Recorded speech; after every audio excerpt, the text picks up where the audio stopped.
Okay, everybody. Hi there.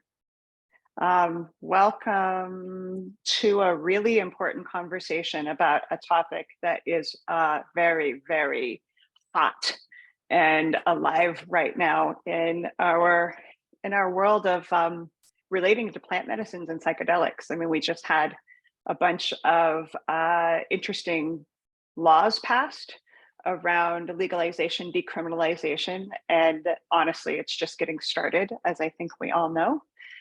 So let's talk about the complexities of this world of finding a way to create well, I'll just out myself if this is what I want, is to find a way to create a balance between safety and accessibility of psychedelics and plant medicines and the reverence and respect of the medicines themselves, the indigenous cultures that have been their wisdom keepers and guardians, to allow those perspectives to be part of this equation. So that's what we're talking about today. The format is going to just be simply, I'm going to share some of my perspectives, and I want to open it up to all of you to take questions, and to just let this be a dialogue, because I am coming to you with a lot of passion, but a lot of question marks too, around the best way to continue to move forward.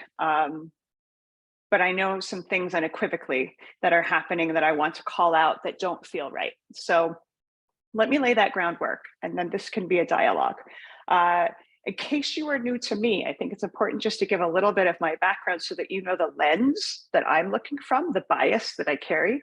I have almost 20 years experience working with plant medicines, in particular ayahuasca and wachuma.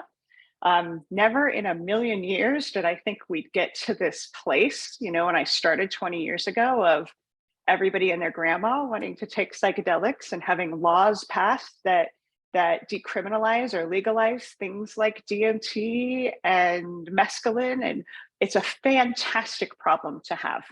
First and foremost, we can celebrate the fact that these are growing pains that we are experiencing. But I've been working with the medicines for many, many years. And my passions are essentially reciprocity, making sure that the plants themselves exist in a generation, 10 generations from now, and respecting the shamanic traditions that carried, protected, and honored these medicines long before the Western world decided to make them the next big thing. And they're being lost in this equation. And that's part of what I'm upset about, to be perfectly honest. But my lens comes from the shamanic perspective, because I was trained in the Shipibo Kanibo tradition to work with ayahuasca, the Chavin tradition to work with wachuma. Really, really blessed to have worked with indigenous peoples and cultures to carry these medicines. So the landscape, let's lay the foundation for where we're at. I live in the state of Colorado, and we voted in this week something called the Natural Medicine Act, which basically decriminalizes the usage, the personal usage of medicines like DMT. Ironically, I was arrested in the state of Colorado earlier this year for DMT. So the question I want to just pose is, are we really making it safer for ourselves by passing laws like the one that just happened in Colorado? My personal opinion is it depends on your perspective.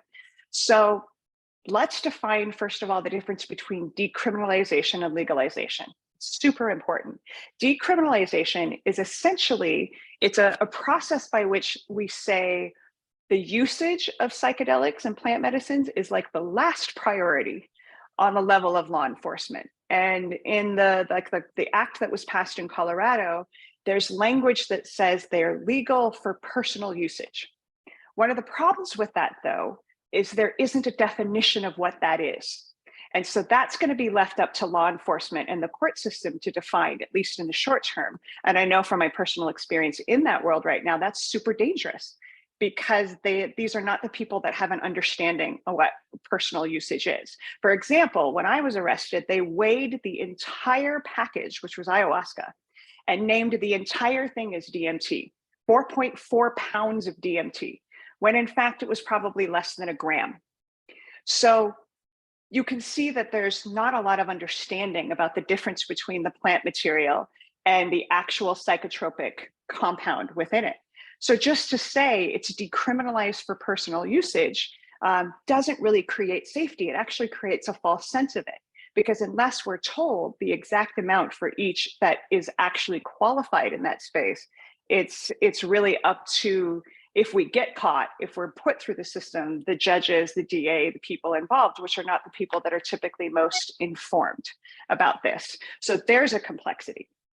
Another complexity, we can look at what's happening in the state of Oregon as a roadmap for what's possibly happening in Colorado and the rest of the country if we continue to vote in these kinds of acts. So, for example, in Oregon, everything's been decriminalized, right? And now they're starting this process where you can pay $10,000 a year for a license to administer psilocybin, which that's a lot of money right away, cost prohibitive for a lot of people. The training involved has nothing to do with creating a relationship with the medicine, has nothing to do with ever actually taking and working with it. It's about essentially a clinical experience of serving it to someone else. I am not the clinical police. I think some people feel safer in clinical settings. So I love the idea of doctors and psychotherapists and people that are part of the system to learn the process of administering these medicines. But the laws that are being passed are making it so that only those people have the legal safety to administer them. Not someone like myself who's shamanically trained, who's trained in the indigenous ways of doing it, but only the people who go through the system, pay their $10,000 for their license, get a gold star, and are completely transparent in how they are making money, administering them, the set and setting, all of it. So the system is essentially controlling these things going forward. To me, that's not freedom. That's not an actual space of, it's not legal. It's legal only in the way that the system says that we can do it. So for your reference, my only space of progress in the way that I view it is when these medicines are legal for all of us to use in whatever set and setting we want. Some of us will want to go to the doctors and the psychotherapists. Some of us won't. We should all be safe and protected in seeking healing in the way that we want. And these laws don't allow for that. They don't protect us in that way. For personal use, maybe it depends on the definition. Like in the country of Portugal, they very clearly define personal use for each and every medicine and psychedelic, what that means. So, if you are picked up and you have a gram of cocaine and that's defined as personal use, you're safe. That clarity isn't happening yet. It certainly isn't in the state of Colorado. So it's going to be up to law enforcement and whatnot when they come up against this to define what personal use really means. That doesn't feel safe to me. No. So we have a lot of complexities around defining what this means in a legal setting and honoring the shamanic traditions and the people, the wisdom keepers and the guardians of this. I know for the Medicine Act here in Colorado, there's no indigenous people that support it that I'm aware of, not a single one, which says a lot that they weren't included in co-creating the language and the mission of this. In fact, it was funded by Big Pharma, because what we have now happening is that the very industries that used to vilify these medicines now want to profit off of them. And so they're changing the narrative very dramatically, but only in the context in which they profit. We see this happening too in the state of Oregon with psilocybin. They're fighting to get to use the actual mushrooms. What's being put forth as in terms of the doctrine is that they want the clinical people who pay their $10,000 for the license to only use synthetic psilocybin. Reason being, costs more money, they can control it. And we know, all of us from working with plant medicines, they are not predictable. When we sit down with psilocybin, ayahuasca, wachuma, heck, even non-psychotropic plants, they are not predictable in how they work with us. It's partly why they're so healing, is they can work with us in a way that is deeply personal, but they don't follow the scientific method. So, we have all of these brilliant, amazing scientists in labs all around the country trying to solve the riddle of how do we take what's happening in the plant medicines, synthesize it in a lab, and recreate it. And the truth is, we can't just create psilocybin and think that we are mimicking the experience of the complexity of psilocybin mushrooms. Psilocybin is one alkaloid, one component, one aspect of their consciousness. That's like trying to take carbon out of us and saying, here's the human experience. We're way more than just a single alkaloid. And so we're sort of missing the point of the magic of these medicines by just creating a single one of the alkaloids in the lab. But that's how the system wants to continue perpetuating the control, is by saying you can only work with the synthesized version. This happened in the 50s and 60s with mescaline. Mescaline was extracted, synthesized from peyote, and legalized. It was a pharmaceutical medicine you could get a prescription for. And the indigenous groups did rise up and say, we want the right to work with the real thing. And the government said yes, but then they decimated the vast majority of peyote in the natural, in the environment, in order to force the usage of only the synthesized version. And then they made that illegal too. So yes, the churches still exist for these people, groups of people, to say this is part of our culture, this is our sacrament, we want the right to use this. But in many cases, especially with peyote, there's not a lot of peyote in the wild that is actually accessible for them to use. So then the government says you can use the synthesized version, and we know that's not the same. It's not the same sacrament. Not to say there isn't advantages to the synthetic medicines. I'm not dissing them. It's just not the same. So we have a really complex situation here, that what's happening seems to most people, I see everything in my social media threads, most people are like, yes, victory in Colorado. I'm not going to call it a failure, but I'm not going to call it a victory either, because I think we're being hypnotized by the idea that it's safety for all. It's not. One of the lawyers I had in my process through my legal issue this year gave me the analogy that what's happening in the shamanic sense with these laws is what happened in the Western medical world. You have to have a license to practice medicine, right? If somebody gets picked up for performing surgery without a legitimate medical license, they're in big trouble. The same is becoming true for anybody that practices these medicines in a shamanic way. If you're picked up for working with medicines like ayahuasca in the future, and you don't have a license that you've paid $10,000, $20,000, $30,000 for from the system, then I got a year probation. In the future me might get the rest of my life in prison, just because they choose to play outside of the system. If you want to play inside of the system, then what's happening is fantastic. But if you're at all a part of the shamanic perspective of being a part of indigenous ceremonies, then it's getting less safe, not more safe. So that brings us to the question of the churches, right? The plant medicine churches that are springing up. There's a couple of complexities with those. One, the laws that govern them. So when the government says, like, say for the Santo Daime, that's one of the churches that has the legal right to work with ayahuasca. They can change, they being the government, they can change these laws at any time. They can change the regulation. So it's a yes, but it's a temporary yes. We know this because many of the plant medicine churches have been shut down. Overnight, what was legal on a Tuesday, they can say is illegal on a Wednesday, and with no warning. This has happened to some people that I know in Oregon, because the laws that were passed there are county by county. So each individual county government can choose to follow the decriminalization of these medicines or not. And so I know some people that set up shop with magic mushroom shops in some counties in Oregon, but then found out eventually that their county decided, no, we're not going to honor that. and their life's work, their savings gone because it's no longer legal to do it in the set and setting. And the same thing is happening with the churches. But the biggest issue I have with the plant medicine churches are it's still a group of people asking for permission to work with nature from a system that is completely disconnected from nature. And so I would argue that's the core wound that we're working with here. The system that governs our medical world, our politics, all of it is very disconnected from nature. They don't have a relationship with nature. And so all of the decisions that are made within that system are based on a distrust of what is natural.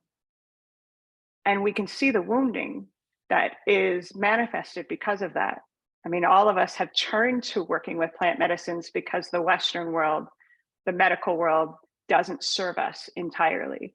I mean, if we hack off a limb, we're going to end up in the emergency room.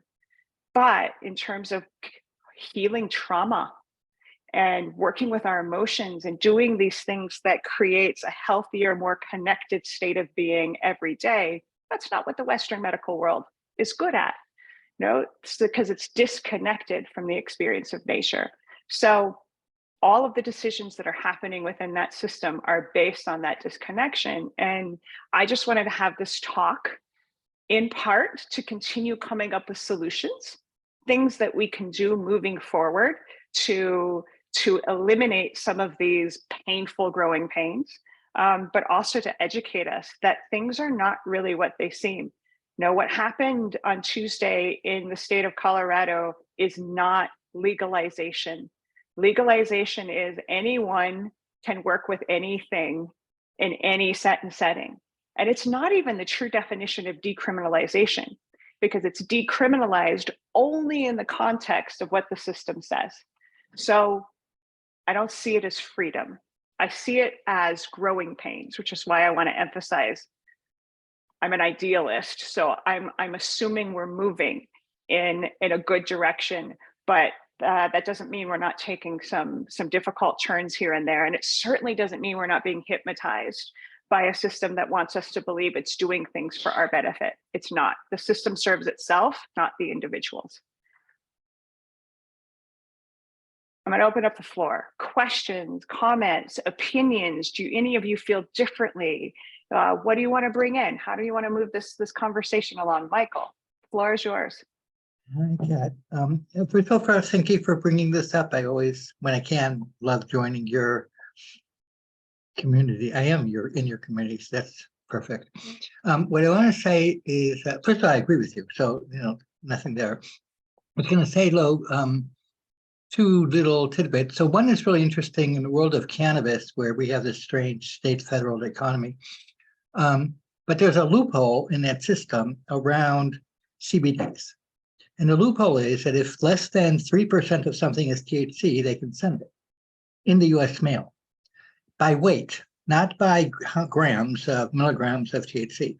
So there's this many companies. The one I like to buy from is called 5cbd.com. Amazing gummies they have. They send it in the mail because, and these are gummies that have 5 milligrams THC, 25 milligrams CBD. So it's like a serious gummy. Each gummy, I buy 60 packs of them. And how do they get away with it? Well, because they do like you said about the Aya, they do the entire weight of the entire gummy. It's like, so it's a loophole that, I mean, obviously the loophole they were using to try to put you in prison is worse. The downside is worse than the upside. I'm just saying this is another place where the feds are not noticing, or somebody's not noticing, and a whole business that's threatening the traditional medical and recreational THC market by this other loophole and whatever. There's all the politics there. So I just want to say that that's kind of an interesting loophole where something's happening around cannabis at the federal level. But the other is, around MAPS. MAPS, who I love their research. I have a lot of friends, not a lot, but a bunch of friends in MAPS. But they only use synthetic, psilocybin. And both because, like you said, they're financed by pharma and the FDA, and they're working with the FDA and academia that likes pharma. And their official reason is because then they know precise dosing. And because they're trying to put it into that setting. So here we have MAPS that's doing, I think, very, very valuable work to get the acceptance by the federal government and to get the actual phase 3 trials done so that we can actually prove the value of MDMA and psilocybin and all that. But on the other hand, just going down the path of pharma, like you said, and that eventually, whatever the FDA decides licensing wise, it'll be a prescription with a doctor, with psychologist, And so I have the same mix. I mean, I'm happy for what MAPS is doing and sad for that aspect of it. Well said. I feel the same. Like I'm a champion for that credibility and for showing us scientifically what is possible. The only problem is that it's one-sided, that the shamanic perspective is not welcome to these dialogues, certainly not a part of the laws that are being passed. And so we're just going to perpetuate what we've done in the past. And what we've done in the past hasn't worked long-term. So yeah. So what do we do about that? As a person, who works with many of these things, these plants, as well as MDMA, it's like the healing it's creating for people, like the transformation I've seen of people who've been either in my circles or in other people's circles after 2 years, 3 years, typically, their whole life can go from total depression to total amazingness. If they do their inner work, if they have the community support, and these things don't have community.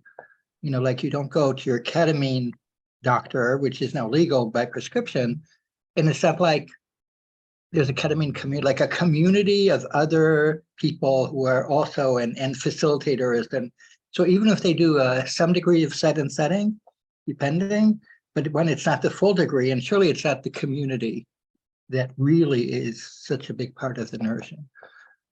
Thank you for bringing that in. I couldn't agree more, because that, I think it goes back to the core wound I was speaking about in terms of being disconnected from nature, because that means we're disconnected from each other too.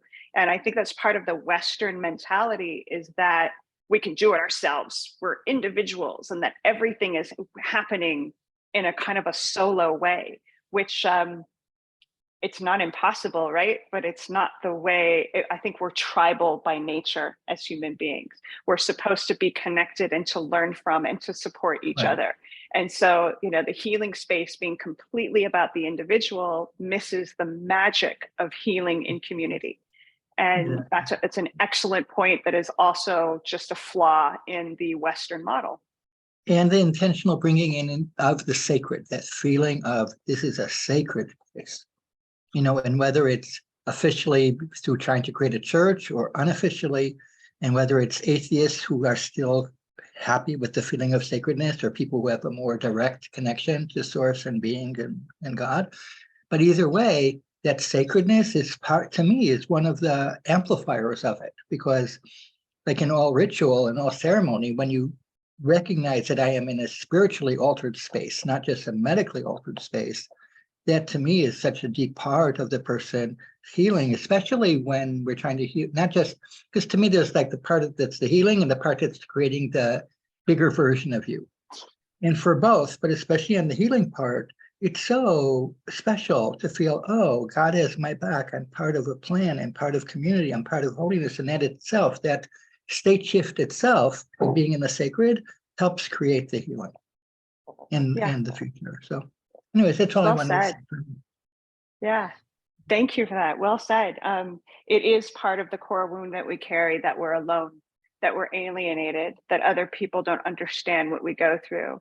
And I hear from ayahuasca a lot that is one of the lies that the darkness tells us, is we're the only one to experience the whatever flavor of depression or disconnectedness. And it's never, ever true.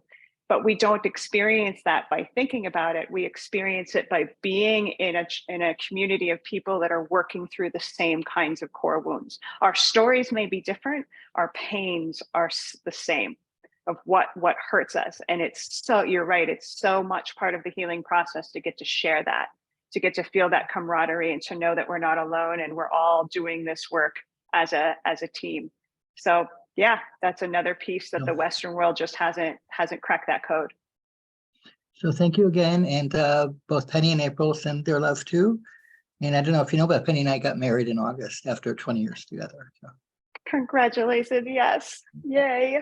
I'll give my love to them too. It's good to see you, Likewise. Michael. Thank you for this. Thank you. Bye. Yeah. Would anybody else like to share your perspective? How you feeling about the direction that we're headed in with the relationship with these medicines? Jose. Yeah. Hello. Hi, Kat. Hi, everyone. Yeah, the point that you're making, the importance of creating a safe space, preserving the shamanic traditions, I think that point that awareness of that just needs to be created first in the public eye. And the thing that I'm thinking is like TED Talks, going to the different podcasts of like influential people. I mean, we can name others because I've had conversations with friends and we're like, like celebrate kind of the advancements that are being made. But then I'll bring into the conversation that point, and it's not even a thought in the kind of general public and the people that want this, because not everybody has experienced the shamanic circle. They get the benefits from it, but they don't see the greater picture, and they're not necessarily aware of the dangers when you sterilize it and take out the essential spiritual components of it. So I think it's just like a big push, grouping together with other like-minded people and start creating that awareness more in the general public.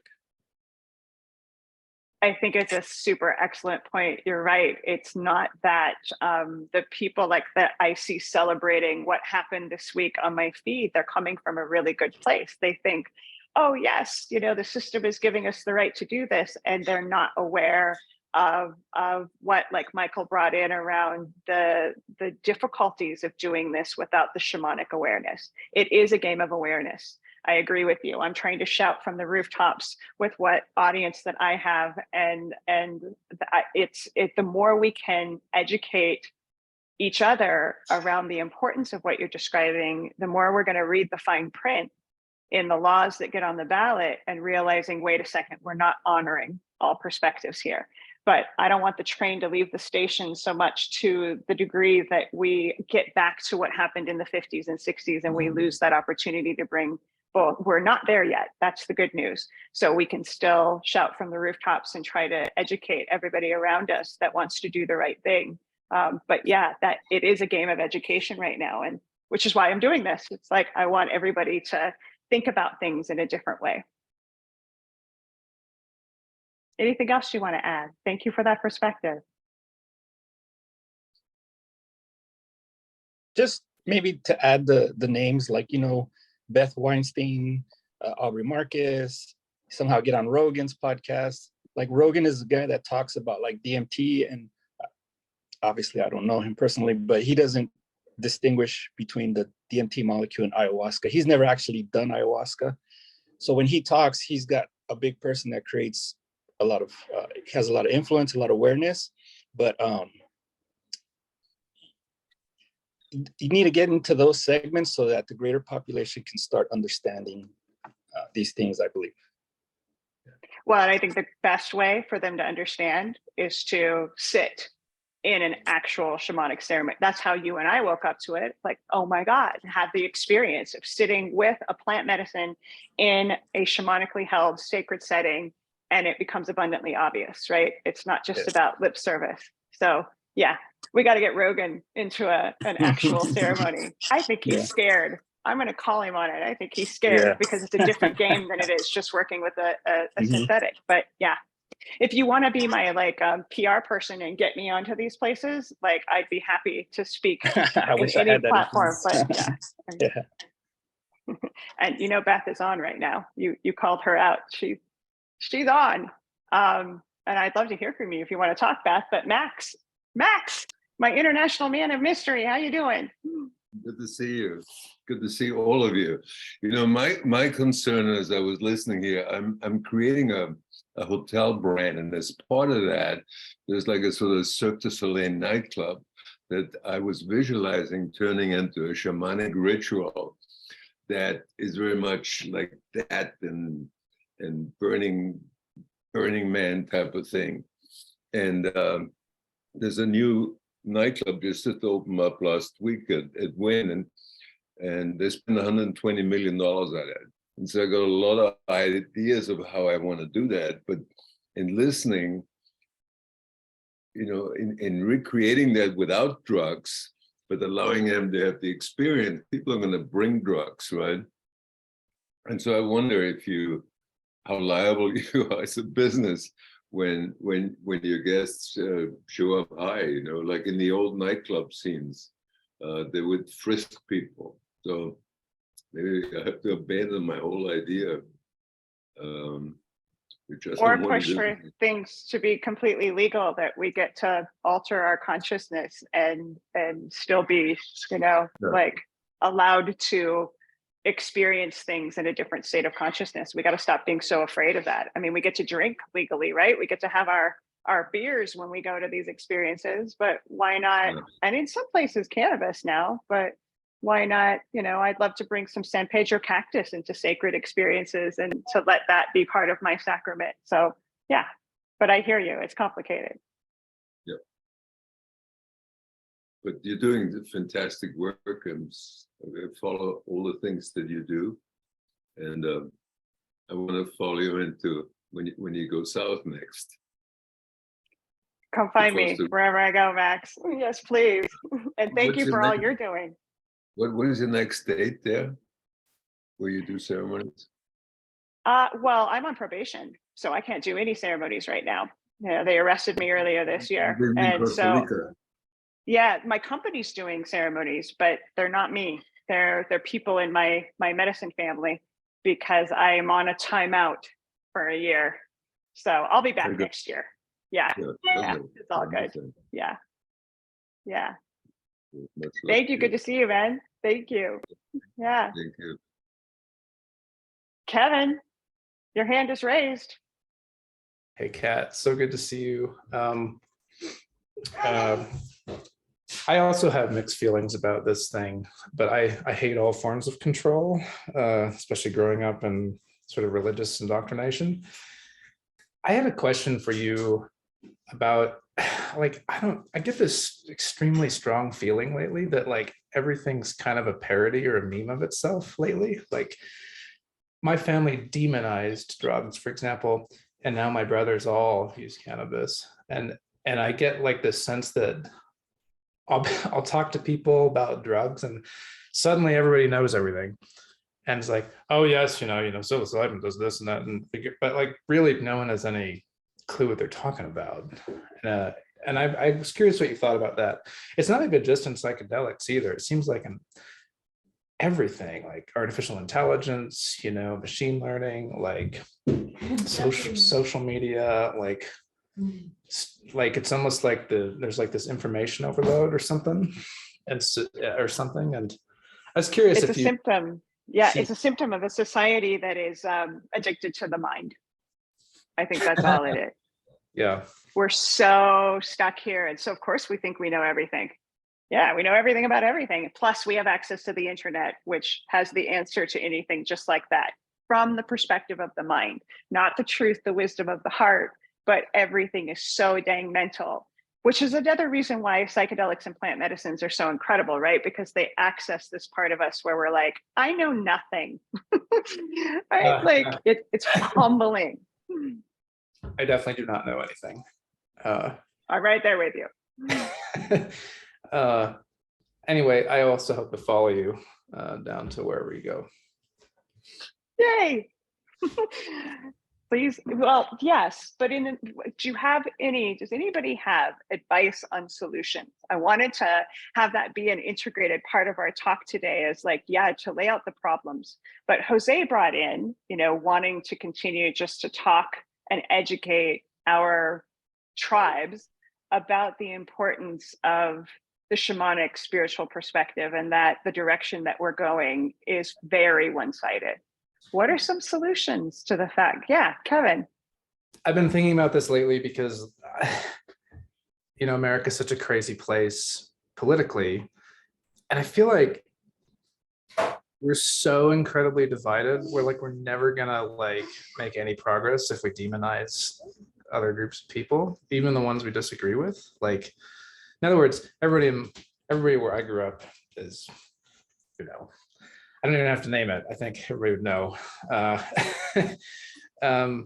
But it's like I've noticed if I argue with them about this kind of stuff, they're just, it's like I'm hitting their trigger and they just, you know, it's like they don't even hear me.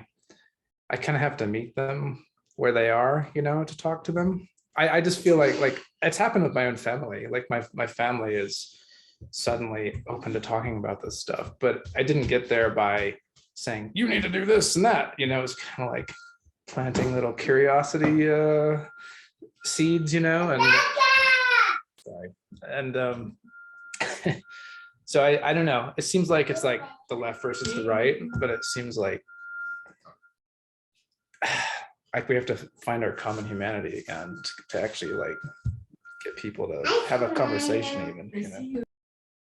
Yeah, what you're bringing in is not only super important, it's really, it's a personal thing I've been working with a lot, even this week, because I get fired up about the direction things are going, and I can fall just as much as anyone into the trap of it being an us versus them equation. And it's not. That's why I sort of wanted to emphasize that the foundation of what's happening I see as positive overall. This is growing pains. And that I want to use my language to articulate we're all on the same team, even if we don't agree. Because to perpetuate any of that conflict is just, it's not a part of the solution. It's an invitation that we give to see things differently or to allow a different perspective to be equally valid. It's not a demand of my way is the right way.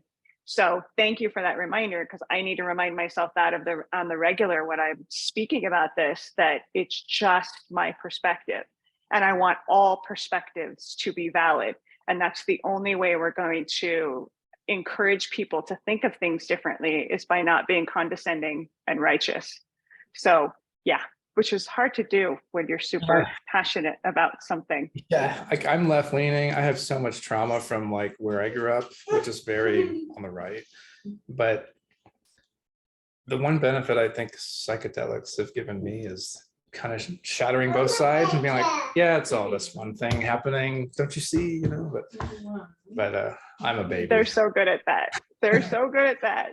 Anyway, I want to share, thank you so much, Kevin. I want to share a little bit about what Scott put into chat, because it's an important point that he's saying you could still get significant insight with psychedelics being in a shamanic setting or without being in a shamanic setting. However, he thinks you need to control set and setting and have a guide with you. So just to be clear, in no way am I diminishing the power of working with psychedelics in just about any set and setting. We can learn from them regardless of the environment that we're in. What I'd like to do is better the odds of creating an experience that is healing, expansive, empowering, rather than traumatizing. I will tell you that in my psychedelic integration business, I have a lot of clients who went into ketamine therapy, who's done MDMA therapy in clinical settings, and they are more traumatized in the aftermath rather than the reverse, because the settings can be so sterile and they're often administered by people that don't have any experience with the medicines themselves. Can we please make it a rule going forward that anybody that administers altering substances has a deep relationship with them themselves? Like, because otherwise, like, for example, I had a client recently on a ketamine experience articulate this like existential crisis they went through as a result of the experience, and the doctor belittled them. Oh, it's just your mind, and sent them home in a far worse state, you know, than before, because the doctor had never worked with the medicine, had no clue what it was like to be in that state. So whether it's clinical or shamanic, like, we need to have better understanding of what is possible with these medicines so that the people that are administering them have personal experience. That's what safety to me is all about. It's like, I know the power of my medicine. If you haven't gone face first into the shadow of the medicines you're working with, you should not be allowed to administer it to someone else. And of course, that's not part of the training. So looks like at least majority of you agree with that. So excellent. Michael, do you want to add to this?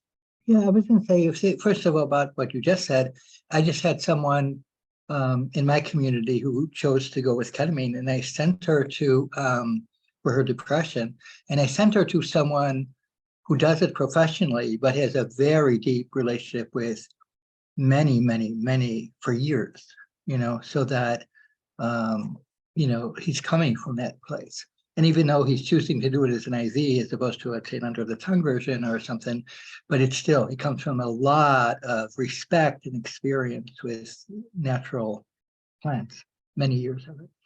But the thing that I initially chose to raise my hand again is I think one of the challenges, in a way, what triggered Richard Nixon back in the 60s or 70s, whenever it was, I guess 70s, was people like Timothy O'Leary and Ram Dass kind of being initially these respectable, Harvard professors.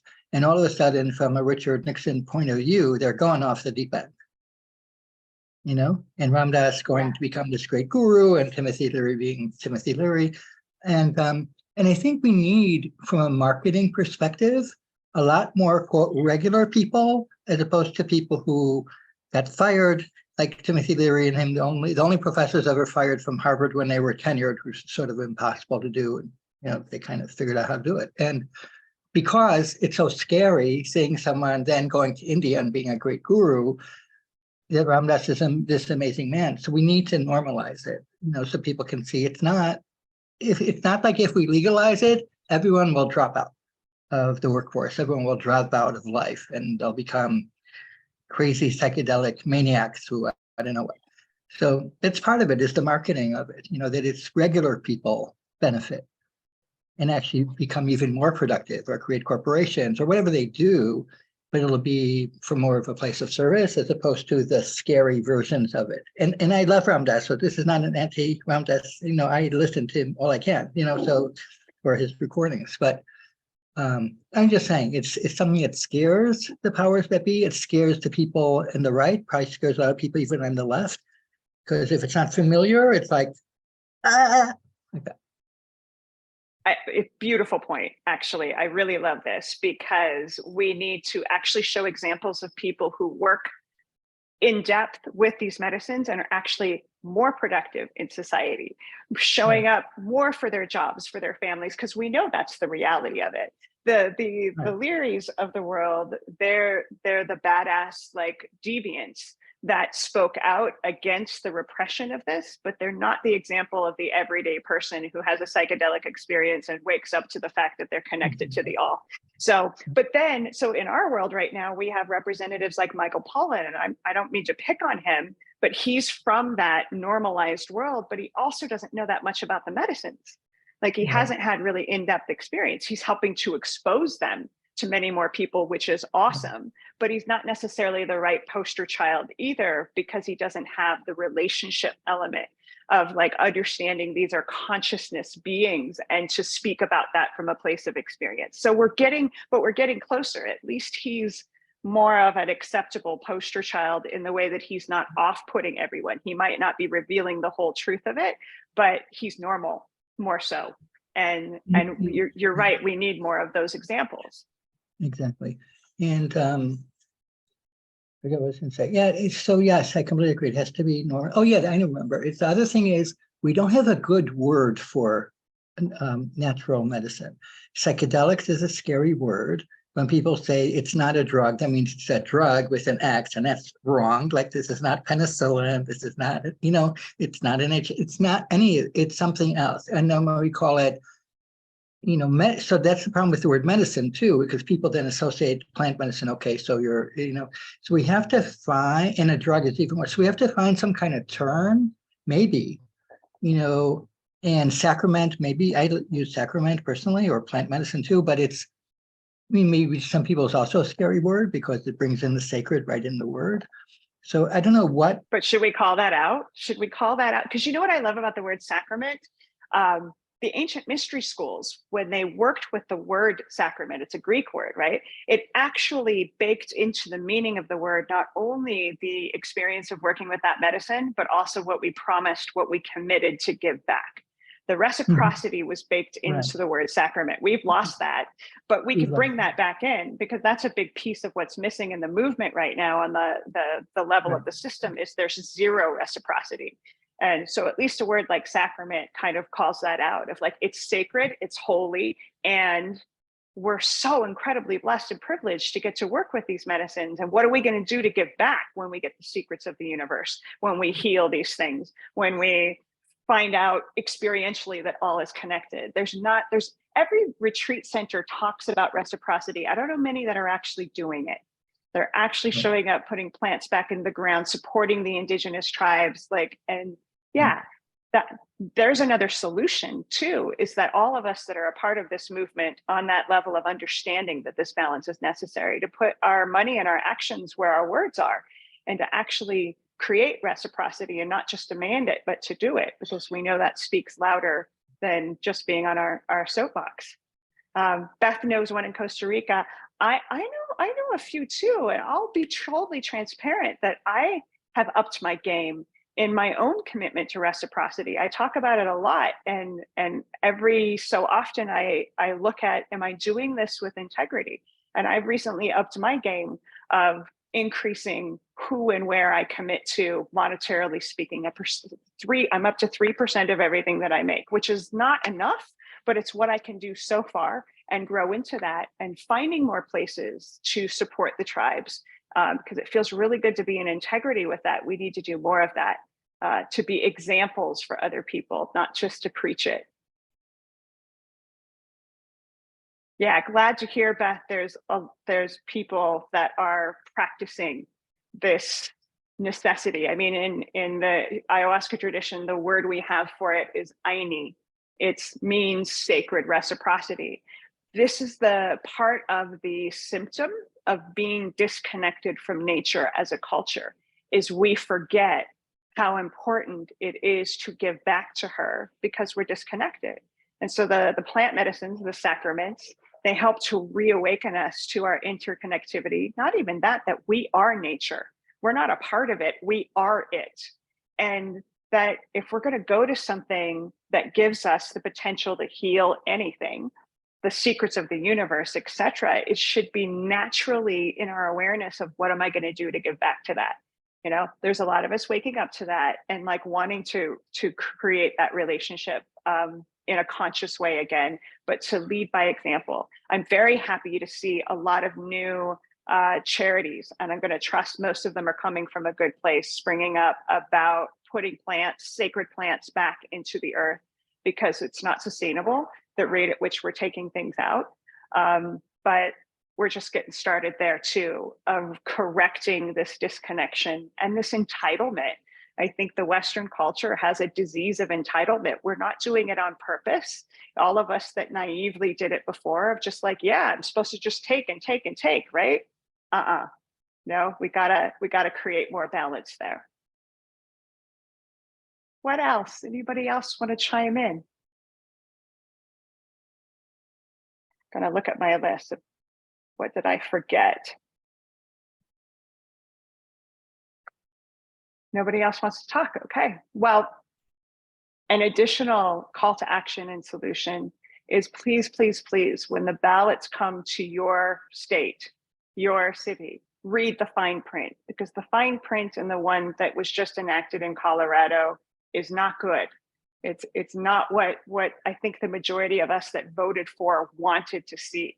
And we know how the system plays these games. It looks like one thing on the surface, and when you dig deeper, it's very, very different. So let's commit to being more meticulous about making sure we know exactly what we're saying yes to, because there's always complexities in there. Beth says she's a part of a new 501(c) that's preserving land in the Amazon, where you'll be replanting sacred medicine and reforesting the sacred endangered tree. More of that. Please let us know when that launches. I want to help you promote that. Thank you, everybody. Thank you all for caring about this topic. I want to make sure that what I went through this year never happens to anybody else that is very lovingly wanting to bring these medicines to people. So we need to make sure that the shamanic medicine carriers are just as safe as the doctors and the psychotherapists are. Can we please commit to making sure that we protect them as much as we protect our clinical experts, which I'm thrilled. And to all those people out there that are part of the system, that are doctors and psychotherapists and whatnot, that are also giving respect to the shamanic traditions and wanting to bring those in, thank you. Because it's that kind of bridge building where we're no longer two separate groups, shamanism and clinical settings. When we build bridges like that and we can be one group, that's where we're really going to start to expand in what is possible and helping people heal. So thank you to all the people that are building a bridge in between these seemingly disparate worlds, but we're really not supposed to be separated like that. So thank you, everybody, for showing up, for fighting on behalf of the plants and the people that love them. It's an honor to be in a tribe with all of you. And I look forward to having these kinds of dialogues again in the future. Be well out there. Be safe. Bye.